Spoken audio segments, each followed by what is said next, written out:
Press वार्ता का विषय है, सरकार ने एक जैम पोर्टल बनाया है। ग्राम पंचायत में, जिला परिषद में, ब्लॉक समिति में, कहीं भी कुछ भी सामान अगर खरीदना है, उसकी ज़रूरत है, कोई प्रिंटर है, कोई चेयर है, कोई अलमीरा है, कोई लैपटॉप है, तो उसकी मार्केट वैल्यू जैम पोर्टल पर जो मार्केट वैल्यू बाज़ार में वैल्यू है ना, उससे कई गुना ज़्यादा है। तो मेन मुख्य मुद्दा यही है कि जिस चीज़ की वैल्यू बाज़ार के अंदर 700 रुपये की है और जैम पोर्टल के ऊपर 3900 रुपये की है, जैम पोर्टल के बगैर कोई भी सामग्री खरीद नहीं सकते। लेकिन जो बीच का गैप है पैसे का, वो पैसा कहाँ जाएगा? ये तो सीधा सा मतलब है कि वो पैसा सरकार के आदमियों की जेब में जाएगा। पैसा किसका बर्बाद होगा? ब्लॉक समिति में या जिला परिषद में या ग्राम पंचायत में गांव के लोगों का, गांव की जनता का पैसा बर्बाद होगा। ये जो जैम पोर्टल चलाया गया है, ये बिल्कुल अपने कमीशन के लिए चलाया गया है। आप हर चीज़ की मैं आप लोगों को लिस्ट देता हूँ, आप हर चीज़ की लिस्ट चेक कर सकते हो। लैपटॉप है, इसके अंदर 1,70,000 रुपये के लैपटॉप दिखाए गए। मार्केट में 30 से 40,000 रुपये में बढ़िया लैपटॉप मिल जाता है। चेयर है, प्लास्टिक की अपनी जो चेयर होती है, मार्केट में आपको 700 रुपये की, 750 रुपये की बढ़िया चेयर मिल जाती है, लेकिन इसके अंदर 3900 रुपये की वैल्यू दिखाई गई है। जितनी भी चीज़ें, सभी के रेट के डिफरेंस 7-7 गुना, 8-8 गुना ज़्यादा है। तो सरकार से एक ही सवाल है कि जो ये बीच का गैप है, ये किन लोगों की जेब में जाएगा? दूसरा, अब ये हर डिस्ट्रिक्ट के अंदर फर्म निर्धारित करने पे लगे हुए हैं। भिवानी के अंदर एक फर्म निर्धारित कर दी है कि सभी ग्राम पंचायतों को मटेरियल जो भी खरीदना है इस फर्म से खरीदना पड़ेगा। एक तो पंचायतों का ट्रांसपोर्ट का खर्चा बढ़ेगा, दूसरा आप उस फर्म के बगैर अगर कहीं से सामान खरीदते हो तो वो बिल पास नहीं होंगे, तो वो फर्म अपनी मनोबली चलाएगी, वो कैसा भी मटेरियल दे। इससे सीधा सा सवाल जाहिर होता है कि एक फर्म निर्धारित करने की जरूरत किस लिए पड़ी? वो इसलिए पड़ी कि एक फर्म से ही आसानी से अपना कमीशन बांध सकें। 10%, 15% जो भी इन लोगों ने लेना है वो उससे बांधेंगे। ऐसे ही ये लोग अब फर्म आगे एक एक कंपनी डिस्ट्रिक्ट वाइज बनाएंगे ठेकेदारी की, जो पूरे डिस्ट्रिक्ट में ठेके लेंगे। इसी प्रकार उन्हीं लोगों से वो किसी प्रकार का कार्य करें, वो अपना कमीशन तय करेंगे उनके अंदर। एक परसों के पेपर में आपने पढ़ा था, हमारे पंचायत मंत्री जी ने डी प्लान का जो पैसा था वो खर्च तो मंत्री जी अपनी मर्जी से कर सकते हैं, लेकिन आप एक चीज़ देखो कि 32 काम अकेले जाखड़ ब्लॉक में हुए हैं। वो सभी 2 लाख से नीचे के कार्य टेंडर प्रणाली से बाहर के करवाएंगे। दूसरी तरफ तो मंत्री जी कहते हैं कि टेंडर प्रणाली से पारदर्शिता आएगी, तो फिर ये सभी कार्य टेंडर प्रणाली से क्यों नहीं करवाए? मंत्री जी को ऐसी क्या जरूरत पड़ी कि ये 2 लाख से कम के छोटे छोटे काम, कोई पेंटिंग का काम है, कोई रिपेयर का काम है, ये ग्राम पंचायतें अपने पंचायत के फंड से करवा सकती थी। लेकिन मंत्री जी ने ये सभी कार्य, छोटे छोटे काम मंत्री जी ने खुद करवाए। इसका सीधा सा मेन मकसद है, ये सभी के सभी कार्य 32 के 32 काम जाखड़ में हुए, 60 टोहाना के अंदर हुए। वो किसी अपने एक चहेते को, 1 या 2 चहेते से काम करवाए गए जिनसे अपना कमीशन लिया गया है। अगर मंत्री जी की नीयत साफ होती तो टेंडर प्रणाली से कराते, ऑनलाइन कोई भी टेंडर लगाता और बड़े काम करवाते जिससे जो लोगों को काम आते। ये तो पंचायतें अपने फंड से भी करवा सकती थी। एक बोडी का मामला आया था परसों, बोडी के अंदर आप लोग गए थे, वो रास्ता 2 महीने से रुका हुआ है। उसका कारण ये हुआ कि FFC की ग्रांट आई थी वहाँ बोडी गांव के अंदर 7,20,000 रुपये। उस पंचायत के पास वही ग्रांट थी। उस सरपंच को डरा कर सेक्रेटरी के माध्यम से या जेई के माध्यम से उससे प्रस्ताव लिया गया और उससे टेंडर, उन लोगों ने टेंडर लगवाया उस काम का। वो टेंडर दिया गया मंत्री जी के चहेते हैं। वो बॉडी के लोग खुद कहते हैं, मैं खुद नहीं कहता भाई, मंत्री जी का आदमी वो कहता है वहाँ कर भाई, मंत्री जी के साथ गाड़ियाँ लेकर घूमते हैं, उसके तेल का खर्चा कहाँ से निकालेंगे? लेकिन भाई चलो आपने वो भी कर ली, मनोबली कर ली, अपने आदमी को दे दिया, पूरी पंचायत के पैसे का एक ही टेंडर लगा दिया। भाई कम से कम उस कार्य को पूरा तो करते आप। जो काम पंचायतों ने आज से 20-20, 30-30 साल पहले किए थे, वो लोग बता रहे हैं बॉडी के। वो एक तो दीवार का काम था तालाब की का, वो आज तक भी ऐसी की ऐसी है, लेकिन इनका कार्य पूरा होने से पहले वो दीवार गिर गई, वो रास्ता बीच में अटका हुआ है। तो ये सब चीज़ें लोगों को गौर करने की ज़रूरत है।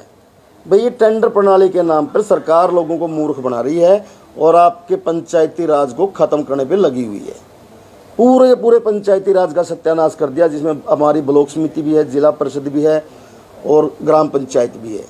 सरकार कहती थी कि टेंडर प्रणाली 7 दिन में टेंडर लगेंगे। हम कहते हैं सरकार से, भाई आप अपना वो बताएं कितने टेंडर लगे थे, कितने वर्क पूरे हो चुके हैं और कितने वर्क चले हुए हैं, और कितने ऐसे कार्य थे जो टेंडर से लगे थे और वो कंपनियां ब्लैकलिस्ट हो गई, उन्होंने काम स्टार्ट नहीं किए। पूरे गांव के अंदर हर गांव का विकास कार्य बिल्कुल रुका हुआ है। लोग पंचायत के पास जाते कि ये काम करवाओ, लेकिन पंचायत के पास अधिकार नहीं है, वो काम नहीं करवा सकते। हर प्रकार से पंचायती राज को बिल्कुल ख़त्म कर दिया इन लोगों ने। और मैं तो सीधा कहूँगा, पूरे हरियाणा के गाँव को और पंचायतों को बर्बाद करने में हमारे पंचायत मंत्री जी का अहम योगदान है। इन्होंने सोचना चाहिए था कि आप ये जो सरकार की प्रणाली आप ये लागू करवाने लग रहे हो, ई टेंडर प्रणाली, भाई आप गांव से जुड़े हुए व्यक्ति हो, लेकिन इन लोगों ने अपना पैसा कमाने के लिए पूरे हरियाणा के गांव को बर्बाद कर दिया और पंचायतों को बर्बाद कर दिया। आज ये खुद उसका खामियाजा भुगत रहे हैं। आज मंत्री जी कहते क्या करवाएंगे मंत्री जी पंचायतों के काम, जो इनके खुद के काम एस्टिमेट दिए हुए रिजेक्ट कर दिए सरकार ने, दरकिनार कर दिया हमारे मंत्री जी को सरकार ने। इनके कोई जितने भी कार्य इन्होंने दिए थे, एक भी कार्य पे काम शुरू नहीं हुआ और पंचायतों के ऊपर प्रेशर बनाने पर लगे हुए हैं। भाई अगर कोई आंदोलन में जाएगा हम उसकी पेमेंट रखवा देंगे, उसका ये करवा देंगे। अरे भैया आप अपने काम नहीं करवा सकते, दूसरों का क्या करवाओगे आप? तो पूरे हरियाणा के हर गाँव को और हर पंचायत को, पूरे पंचायती राज को बर्बाद करने के अंदर हमारे पंचायत मंत्री जी का अहम योगदान है। मैं कहूँगा मंत्री जी, आपने सोचना चाहिए था। आप तो गांव से जुड़े हुए व्यक्ति हो, लेकिन आपने सत्ता के नशे में चूर पंचायतों को सभी को चोर बोला और पूरे हरियाणा को बर्बाद कर दिया। आपको इसका बहुत बड़ा विरोध का सामना करना पड़ेगा और आपको मैं तो कहूँगा पाप लगेगा, पूरे हरियाणा के गाँव की जनता का पाप आपको लगेगा, जो आपने बर्बाद करने का काम किया मुख्यमंत्री जी के बहकावे में आकर। आज ये खुद पछता रहे हैं इस चीज़ से, लेकिन अब क्या होता है, आपने बर्बाद तो कर दिया पूरे हरियाणा के गाँव को। आज आप देखो हमारे हल्के के अंदर, ये भाई आप पंचायत मंत्री थे, आपका कर्तव्य बनता था कि आप गांव के अंदर विकास कार्य करवाएं। किसी भी गांव के अंदर मंत्री जी ने कुछ करवाया हो, एक ही चीज़ गिनवाते मंत्री, मैंने तालाब खुदवा दी। भाई ये सेंट्रल गवर्नमेंट की स्कीम थी, इसमें आपका कुछ नहीं है। आपने तो सिर्फ तालाबों में टेंडर अपने बंदों के नाम पे दिलवाने के नाम पर 20-20, 25-25% कमीशन रखने का काम किया है, ना कि आपने कोई तालाब खुदवाए हैं। आपने तो इसका फ़ायदा उठाया बिल्कुल इस पॉलिसी का, सेंट्रल गवर्नमेंट की का। आज अधिकारी इतने परेशान, अधिकारियों को के ऊपर प्रेशर डाला जाता है कि आपने टेंडर फलाने व्यक्ति को देना है, दिकड़े व्यक्ति को देना है। वो अधिकारी बेचारे चुप है, डिप्रेशन के अंदर अधिकारी बोल नहीं सकते। इतने प्रेशर में एक अधिकारी से बात होती है, वो कहते हैं कि हम इतने परेशान हैं कि क्या बताएं, लेकिन बेचारों ने नौकरी करनी है भाई, उसने घर चलाना है, उनकी तो मजबूरी है। लेकिन हम लोगों को किसी प्रकार के का दबाव नहीं ना, हम डरते किसी बात से। हम अपने पंचायती राज की आवाज़ उठाते रहेंगे और उसी के उस विषय में टोहाना के अंदर 5 नवंबर को पूरे हरियाणा की ग्राम पंचायतें, ब्लॉक समिति, जिला परिषद के लोग पहुंचेंगे। अगर 5 नवंबर तक पंचायती राज के अधिकार वापस नहीं दिए जाते तो आने वाले लोकसभा और विधानसभा में पूरे के पूरे पंचायती राज के लोग इकट्ठे होकर मौजूदा बीजेपी और जेजेपी सरकार का सुपड़ा साफ करने का काम करेंगे और इन लोगों को दिखाएंगे पंचायती राज के लोगों की ताकत। 75% पॉपुलेशन देहात के अंदर रहती है, इन लोगों को इस बार दिखाएंगे। और जो कहते हैं ना मोदी जी के रथ का पहिया हरियाणा में आकर टूटेगा इस बार। 10 सीटें आएंगी, 1 सीट के भी तरसेंगे। और मैं दोबारा कहता हूं कि जैम पोर्टल की मैं आप लोगों को लिस्ट दूंगा, या आप भी अपने मीडिया के माध्यम से आवाज़ उठाओ। भाई मार्केट के रेट में और जैम पोर्टल के रेट में कितना डिफरेंस है? क्या जरूरत पड़ी ऐसा पोर्टल लागू करने की जिससे उनके 7-7 गुना रेट? ये बीच का पैसा कहाँ जाएगा? या तो हमारे मंत्रियों की जेब में जाएगा, सीधा अधिकारियों की जेब में जाएगा। पैसा किसका बर्बाद होगा? पंचायती राज का बर्बाद होगा। विकास किसके रुकेंगे? आपके नगर परिषद के रुकेंगे, आपके जिला परिषद के रुकेंगे, आपके गांव के रुकेंगे।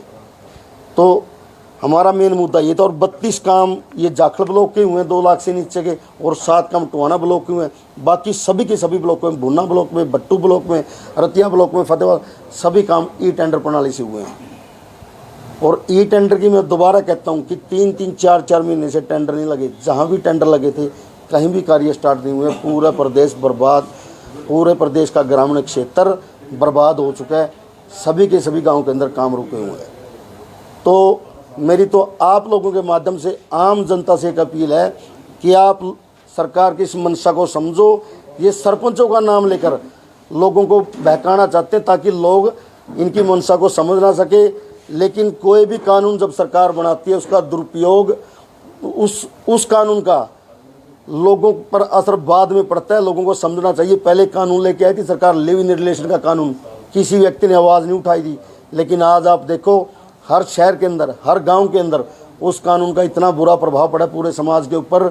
आज किसी की औरत किसी के साथ जाने लग रही है, 4-4 बच्चे छोड़कर, किसी का आदमी और अपनी औरत को छोड़कर दूसरी औरत के साथ रहता है। ऐसा ये कानून है, धीरे धीरे आपके पंचायती राज को बर्बाद कर देंगे। और आपको 50-100 फुट की एक नाली का टुकड़ा ठीक करवाने के लिए भी विधायकों के दर पर जाना पड़ेगा। और विधायक किसी गांव के काम नहीं करवाएंगे, गांव के काम तो ग्राम पंचायतें या ब्लॉक समिति या जिला परिषद करवाती हैं। आज ग्राम पंचायत के पास पार्क बनाने का अधिकार नहीं है, कहते कि ब्लॉक समिति बनाएगी। भाई ब्लॉक समिति का चेयरमैन क्या पता उस गांव के सरपंच को लाइक कर, पंचायत को लाइक करता है या नहीं, कि वो बनवाएगा ना बनवाएगा। तो मेरी तो आम जनता ये अपील है, सरकार की मंशा को जाने और अपने पंचायती राज को बचाने के लिए पंचायतों का साथ दें। हर व्यक्ति को जागरूक होने की ज़रूरत है। ये सरपंच तो इस बार हमें, आगे कोई और बनेगा, लेकिन ये आने वाले भविष्य का सवाल है। धन्यवाद आप सभी का।